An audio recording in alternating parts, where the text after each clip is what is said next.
भाषण विषय. होय, मी सावित्री बोलते. चला तर मग आता आपण भाषणाला सुरुवात करूया.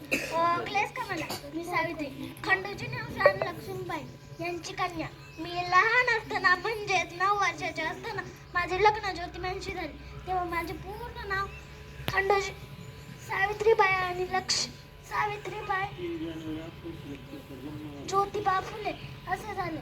माझ्या ज्योतिबा आणि मी या मुलींना शिक्षित करण्यासाठी आपले संपूर्ण आयुष्य संपवले. परंतु आधीच्या मैया अभ्यास सोडून, शिक्षण सोडून, सामाजिक कार्य सोडून वर फॅशनकडे निघाली. त्याचाच राग आज मी व्यक्त करते. होय, मी सावित्री ज्योतिबा फुले बोलते.